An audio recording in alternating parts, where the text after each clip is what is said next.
সারাদিন দুনিয়ার মানুষের সঙ্গে লড়াই করে সব কষ্ট নিজের ভেতরে লুকিয়ে রেখে সন্তানের জন্য সেরাটুকু যিনি ঘরে নিয়ে আসার চেষ্টা করেন, তিনিই বাবা। কাজের প্রয়োজনে অন্যের অপমান, অবহেলা আর অবজ্ঞা নীরবে সহ্য করে বাসার দরজার বাইরে দাঁড়িয়ে চোখের পানি মুছে যেন কিছুই হয়নি এমন হাসি মুখে সন্তানের সামনে যিনি ফিরে আসেন, তিনিই বাবা।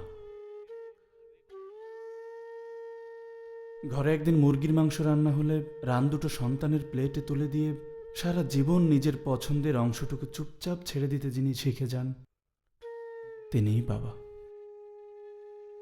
মায়েদের নিয়ে অসংখ্য কবিতা, গান আর গল্প লেখা হলেও সন্তানের জন্য সারা জীবন নিঃশব্দে সবকিছু করে গিয়েও আমি বোধহয় কিছুই করতে পারলাম না।